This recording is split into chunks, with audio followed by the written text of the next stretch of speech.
Boa tarde, boa noite, bom dia, tudo bem com vocês? Espero que esteja, se não tiver vai ficar para a glória de Deus.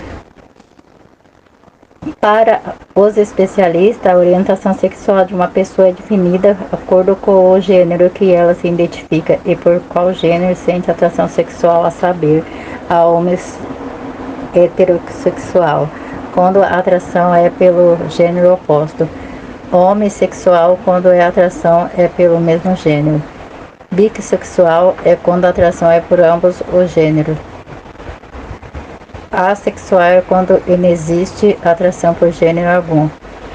Pansexual é quando a atração não depende de gênero.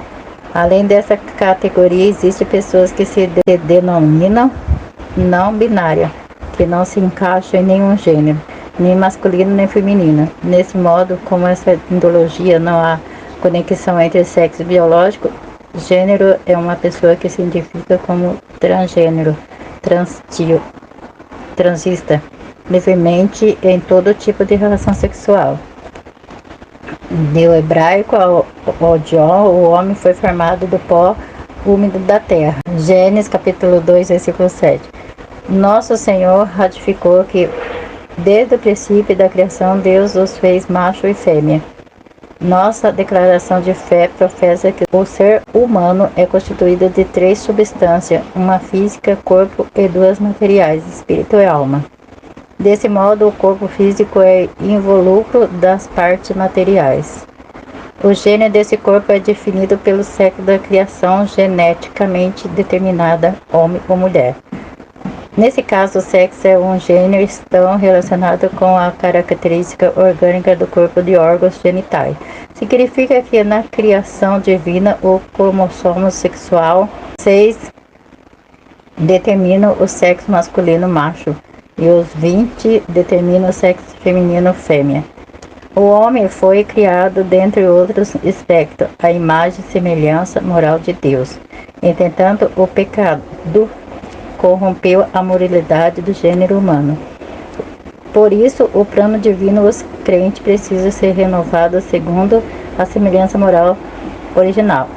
Essa renovação é obra do Espírito Santo, que opera interiormente e promove a santificação do espírito, da alma e do corpo. Assim, ao salvo, a Escritura diz: não reine, portanto, o pecado em vosso corpo mortal. Nesse modo, a prática sexual ilícita são proibidas. A Bíblia ensina que a imoralidade sexual afronta o corpo, que é o templo e a morada do Espírito Santo. 1 Coríntios, capítulo 6, versículo 18 ao 20. Ao criar o ser humano, macho e fêmea, glória a Deus, aleluia, Deus também instituiu a sexualidade. Gênesis capítulo 1, versículo 27 e 28. Sempre fez parte da criação original de Deus. O homem unir-se sexualmente a uma só carne com a sua mulher. Gênesis 2, 24. Ao abordar o tema, o Senhor Jesus associou a autonomia do sexo como propósito divino, da sexualidade e da reprodução. Mateus capítulo 19, versículo 4 a 6. O relacionamento sexual, conforme é idealizado pelo Criador, prevê uma satisfação completa entre homem e mulher na busca da realização conjugal, na procriação da espécie. A união matogânica e heterossexual confira o modelo bíblico de sexualidade. 1 Coríntios, capítulo 7, versículo 3 ao 4. Desse modo, o plano divino, o sexo, o gênero e a sexualidade não são meros estereótipos de construção social, mas estão biologicamente constituídos e intimamente relacionados. Vimos que o modelo da sexualidade nas escrituras heterossexual, Gênesis capítulo 2, versículo 24, no entanto, ativista atua na desconstrução da orientação sexual bíblica. Em 1991, o termo heteronormatividade passou a ser utilizado em despreciação da prática heterossexual.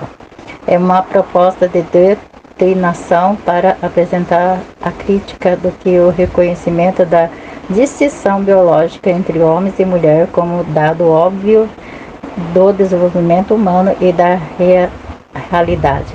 Ou seja, o heteronormatividade, que já é um termo doutrinador, é um sistema opressor e normalizador em que se obriga as pessoas a se relacionar apenas entre homens e mulher. Nesse sentido, acusa o hétero de preconceituoso e discriminadores e transfóbico.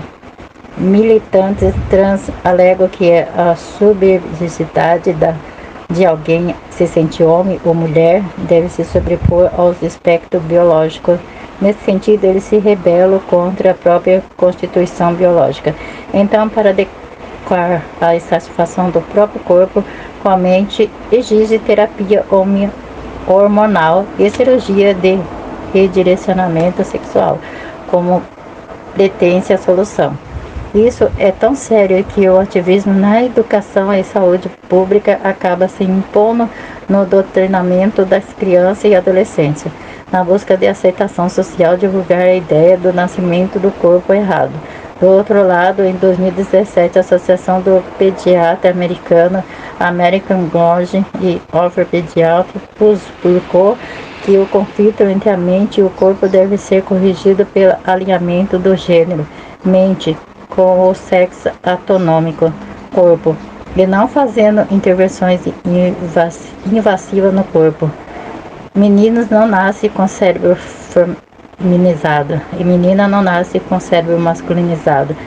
A ideia de pessoas presas no corpo errado é uma crença ideológica que não tem base na ciência rigorosa. Romanos 9, 20. O movimento requer a inserção de uma terminologia neutra ou não binária na linguagem. O objetivo é identificar quem não se reconhece como masculino ou feminino. Os ativistas consideram a gramática normativa como machista e elitista. Contudo, na língua portuguesa, o gênero neutro é absorvido pelo masculino. Assim, o masculino é usado de modo genérico para identificar a espécie humana, homem e mulheres. Não obstante, a militância pretende substituir as vogais e a pretensão de neutralizar o gênero. Desse modo, a norma gramatical é desconstruída para atender a ideologia de gênero. Isaías capítulo 5, versículo 21. O sexo e o gênero e a sexualidade fazem parte da constituição autonômica e fisiológica divinamente instituída. Nas escrituras, existe apenas duas possibilidades de gênero e a anatomia sexual humana, ou seja, o masculino macho e o feminino fêmea. Gênesis capítulo 1, versículo 27. Ao término da criação, viu Deus tudo quanto tinha feito, e eis que era muito bom. Gênesis capítulo 1, versículo 31. Ele não errou ao criar a sexualidade heterossexual para a humanidade. Portanto, ninguém nasce predeterminado a identificar-se como transgênero. Muda-se a cultura, mas a palavra de Deus permanece imutável. Mateus capítulo 24, versículo 35. Glória a Deus, aleluia. Deus poderoso, grande Deus. Essa palavra ela se encontra em Gênesis capítulo 2, versículo 24, que diz: portanto, deixará o varão o seu pai e a sua mãe e apegar-se à sua mulher, e serão ambos uma carne. Glória a Deus, aleluia. A sexualidade bíblica é heterossexual, biologicamente definida conforme o sexo divinamente criado. Glória a Deus, aleluia. Deus poderoso, grande Deus. Fique todos na paz do Senhor Jesus.